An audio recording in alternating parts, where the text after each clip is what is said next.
Olá pessoal, tudo bem? Como é que vocês vão? Bom, hoje o tema desse vídeo é orgulho. Orgulho, vocês sabem, é um dos 7 pecados capitais. E eu diria que no campo da informação, ele é um dos piores venenos com os quais a gente pode ter de lidar. Porque no campo da informação, sobretudo no que diz respeito à política, a gente tem de estar o tempo todo preparado para admitir o erro. Porque desde a ascensão do Estado moderno, lá no século XV, XVI, a gente tem o que se chama de política do segredo. O Estado moderno, ele se eleva tendo como 2 pilares o cálculo político, ou seja, as decisões que se toma a portas fechadas, mira um fim, e os meios utilizados para esse fim nem sempre são morais. Aliás, eles costumam ser imorais. Quando a gente fala de cálculo político, você não tem nenhum parâmetro moral de justiça. E quando eu falo de parâmetro moral de justiça, eu estou falando de uma ideia que esteja além de qualquer direito positivo escrito arbitrariamente por um homem. Não, deve haver algo superior a todas essas cartas escritas por pessoas, portanto falíveis, que oriente a ação política para que a injustiça não se torne o método da perseguição, né, de objetivos políticos. Então, quando a gente fala de cálculo político, de razão de Estado, a gente está falando justamente de uma ação orientada unicamente pelo interesse e não por um horizonte universal de justiça. Por outro lado, o outro elemento do Estado moderno é o segredo de Estado. Claro, se você vai agir baseado unicamente no interesse, e se você não vai ter em comum com as nações ou com o próprio povo para quem você trabalha, ou com as nações com quem você tem relações, se você não tem um parâmetro em comum com eles, se você não pode dar a garantia de que a justiça é o seu parâmetro para a ação política, é melhor realmente você guardar algumas coisas em segredo, né? Vou dar um exemplo prático para vocês.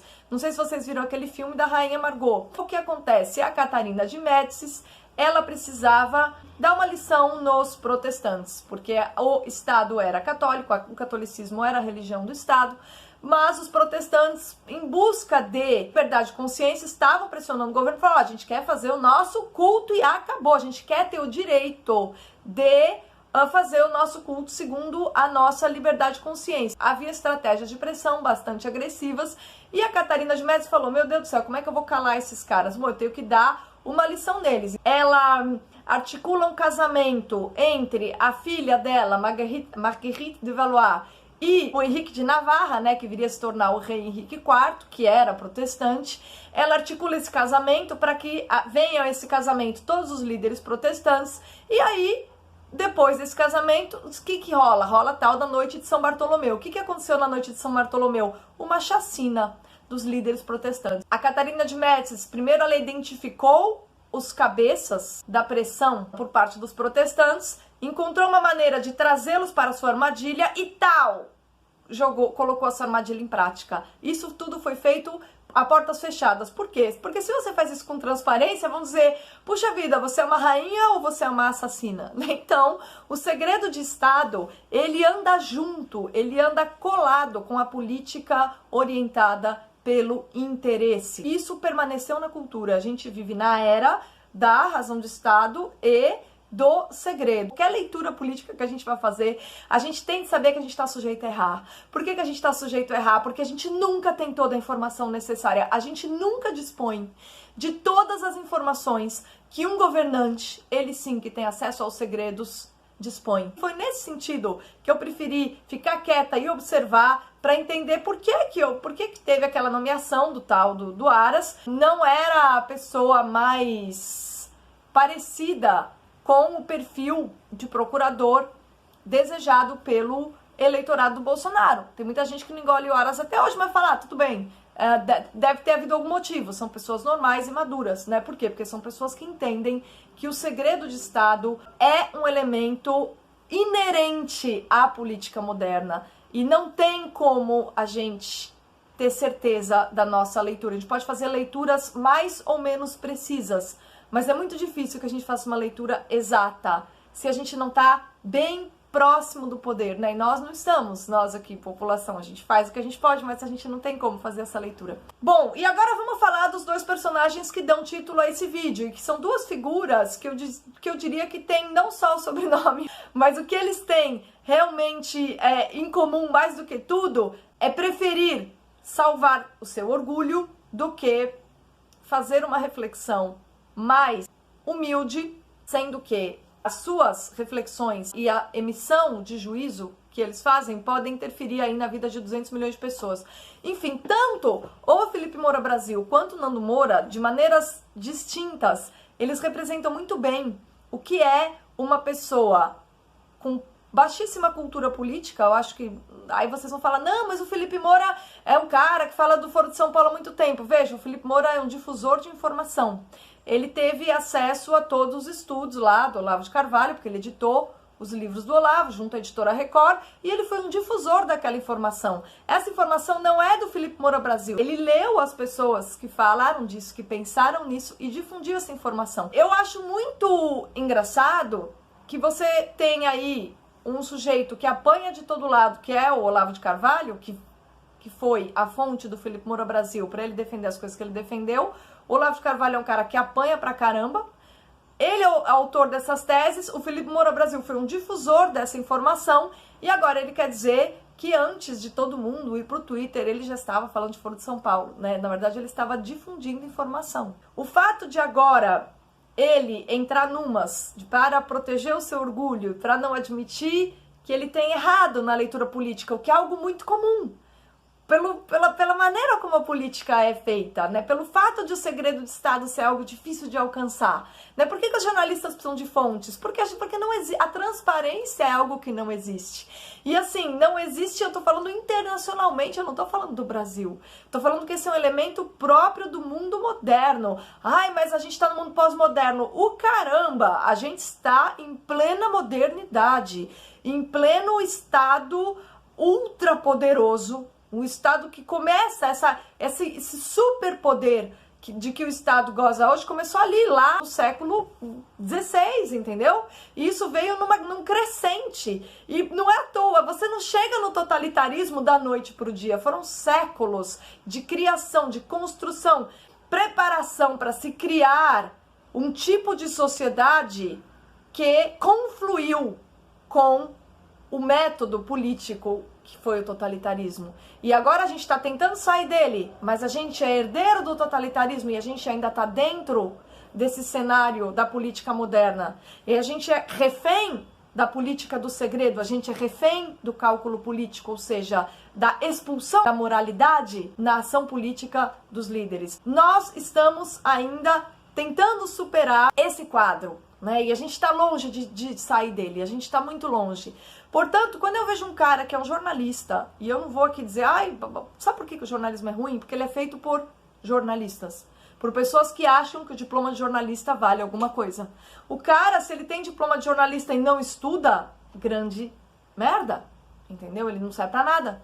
Então, assim, um cara que vai falar de política e não parte do princípio que ele pode estar lidando com todas as premissas erradas, é alguém que não entende quais são os riscos de a gente tentar entender a política hoje. O risco de você trabalhar com premissas erradas é imenso. O que acontece com o Felipe Moura Brasil? Ele começou a errar, achando que há um gabinete do ódio, há um grupo que serve para difundir na sociedade narrativas elaboradas pelo governo, o que é mentira. Não é verdade isso aí. E o artigo dele não convenceu.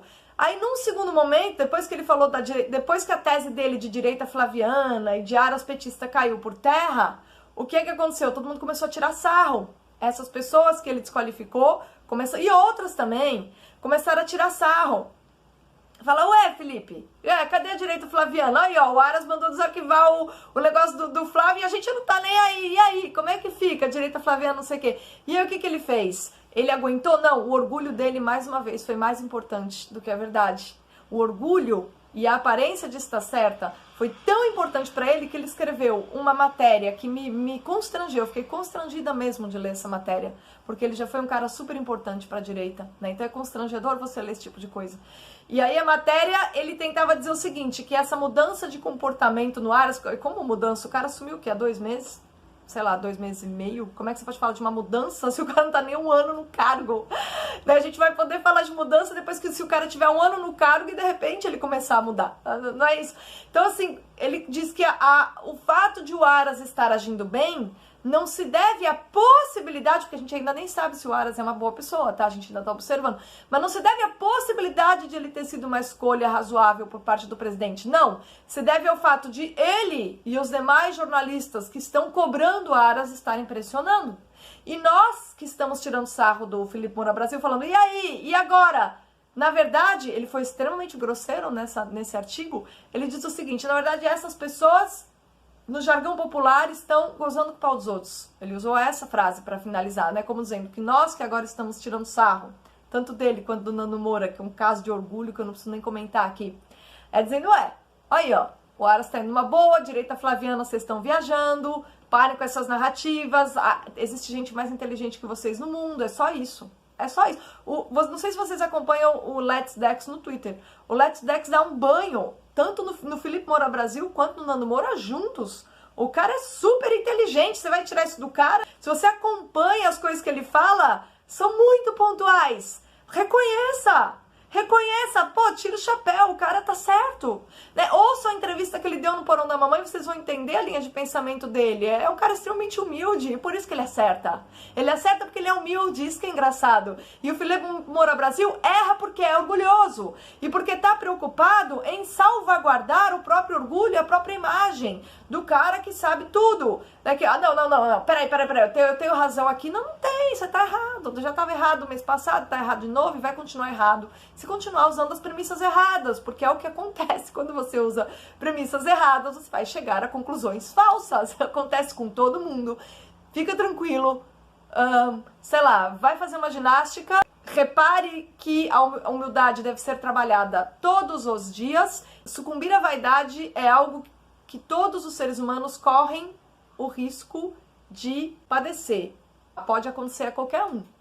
Você pode tentar se corrigir ou não, né? Então o Felipe Moura Brasil e o Nando Moura estão fazendo um papelão. O Nando Moura protegendo uma imagem e ganhando dinheiro ao mesmo tempo. E o Felipe Moura Brasil, que tem agora uma função de poder, é um diretor de jornalismo de uma rádio, e não está percebendo que tem pessoas infinitamente mais inteligentes que ele. E é porque essas pessoas são mais inteligentes e mais humildes e têm mais cultura política que ele, que não estão engolindo o tipo de artigo que ele está escrevendo. E não porque essas pessoas são bolsonaristas ou flavianas. Eu estou me lixando para o Flávio Bolsonaro. Mas eu ainda estou observando quem é Augusto Aras. Eu ainda nem sei dizer quem ele é. Talvez daqui a 1 ano eu saiba, né? Então, assim, a gente dá tempo ao tempo. E se a gente tiver errado, a gente diz, puxa, realmente, não dava. Como a gente fez com a Lava Toga, né? Muita gente falou, putz, realmente Lava Toga, não, estamos errado. Então, assim, o fato de você admitir que você está errado não significa que você está passando pano para o governo. Significa, talvez, que você tenha a inteligência necessária para conter o seu orgulho e não seja um tolo a ponto de sacrificar sua inteligência para lustrar o seu orgulho, que é o que o Felipe Moura Brasil e o Nando Moura, infelizmente, resolveram passar a fazer, né? Algo com que a gente só tem a perder, porque Male Male são 2 pessoas que têm muita audiência, e quando eu vejo 2 pessoas que têm muita audiência agindo dessa moda, eu falo, cara, que exemplo que eles estão dando para as pessoas. O meu orgulho é mais importante do que entender o destino de 200 milhões de pessoas. O meu orgulho é mais importante do que eu procurar, por responsabilidade, dizer a verdade para 200 milhões de pessoas. Salvar o meu orgulho é mais importante do que 200 milhões de pessoas. E é por isso, e é nesse sentido, que eu realmente mantenho distância segura, tanto de um quanto de outro. Na verdade, não se trata das pessoas, eu tô me lixando, tanto para um quanto para outro quanto pessoa. Não são meus amigos, não tenho relação nenhuma, tanto faz como fez. Mas é um tipo de atitude que não nos ajuda a melhorar como sociedade. Para a gente melhorar como sociedade, a gente tem que entender que nunca o nosso orgulho é mais importante que o exercício da humildade. E menos ainda, salvar o nosso orgulho pode ser mais importante do que a vida e a morte de 200 milhões de seres humanos. Tá bom? Obrigada aí pela companhia. Até a próxima.